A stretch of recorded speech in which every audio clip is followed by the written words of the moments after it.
Assalamu alaikum. In previous videos we discussed Cholesky method, Doolittle method. Now we will discuss Crowd's method. Crowd's method followed 4 steps: ax equals to b, a equals to lu, ly equals to b, ux equals to y.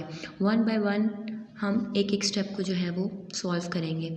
अब हमारे पास question है, इस question के ऊपर हमने ये 4 steps जो हैं वो अप्लाई करने हैं। ठीक है, सबसे पहला स्टेप है ए एक्स इक्वल्स टू बी। ए सारे कोफिशिएंट्स एक्स के सारे वेरिएबल्स और कांस्टेंट को हम बी में रख लेंगे। ठीक है, इसको A X equals to B. Step 1 जो है वो हमारे पास कंप्लीट हो गया। Now the step 2 is A equals to L U. अब जैसे मैंने आपको बताया था कि डूलिटल में एल मैट्रिसेस डिफरेंट होती है, चोरस्की में डिफरेंट होती है, क्राउड्स में डिफरेंट होती है। हर मेथड में एल मैट्रिस और यू मैट्रिस को लिखने का अपना अपना स्टाइल होता है। अब जो एल मैट्रिस है उसकी अपर ट्रायंगल है वो सारी ज़ीरो हो जाएगी। बाकी हमने जितनी भी वैल्यूज़ हैं वो एज इट इज़ लिख लेंगे। A11 A21 A22 इसी तरह लिख लेंगे। अगर हम A11 नहीं लिख रहे तो हम इसकी जगह A B C D कोई भी वेरिएबल्स के नाम दे सकते हैं। यू मैट्रिसेस में डायगनली तीनों 1 होंगे, लोअर ट्रायंगुलर सारी ज़ीरो होगी, अपर ट्रायंगुलर में हम जो इसके वेरिएबल्स हैं वो लिख देंगे A12 A13 A23। पास था A equals to L U. A matrices को हमने एज इट इज़ लिख दिया, इक्वल्स टू एल मैट्रिस जो अभी हमने पीछे लिखी है और यू मैट्रिसेस जो हमने लिखी है। एल और यू मैट्रिसेस को हमने आपस में मल्टीप्लाई किया है।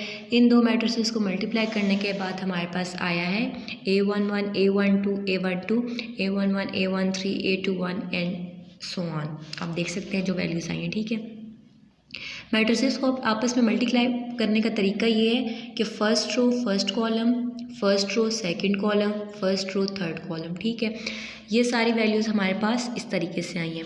अब हमारे पास ए मैट्रिसेस भी आ गया और एल यू मैट्रिसेस भी आ गया है।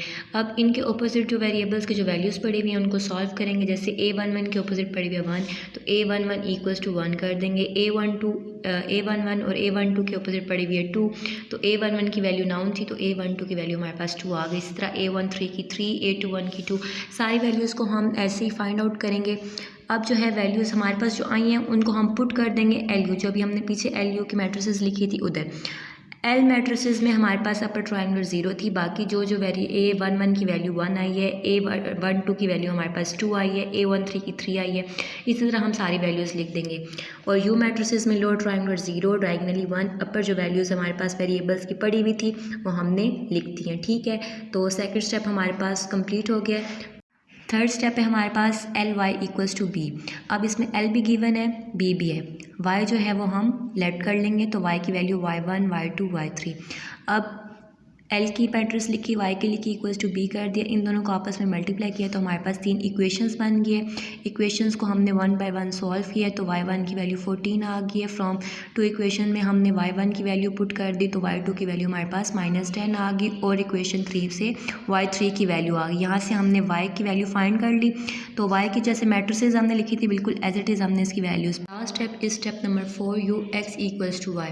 यू की मैट्रिक्स हमारे पास है, x की है, और y की अभी हमने पीछे जो वैल्यूज़ फाइंड की हैं वो लिख दी। यहाँ से हमने 3 इक्वेशंस बना दी और यहाँ से x1 x2 x3 की वैल्यू फाइंड आउट कर ली और ये जो x की वैल्यू आई है इसको हमने मैट्रिक्स फॉर्म में लिख दिया। जो x की वैल्यूज़ हमारे पास आई हैं उसको हम क्वेश्चन में पुट करके इक्वेशन को सेटिस्फाई करेंगे। जो लास्ट स्टेप होता है इक्वेशन को सेटिस्फाई करना, ये हम अपने लिए करते हैं कि हमारा क्वेश्चन ठीक है कि नहीं, ये मतलब इसके मेथड्स में इंक्लूड नहीं होता, यानी कि इसके स्टेप्स में इंक्लूड नहीं है, इसके जस्ट 4 स्टेप्स हैं। आई होप आपको हमारी वीडियो पसंद आई होगी, तो इसे लाइक सब्सक्राइब और शेयर करें और मिलते हैं एक नई वीडियो में नए मेथड के साथ। तब तक के लिए अल्लाह हाफिज़।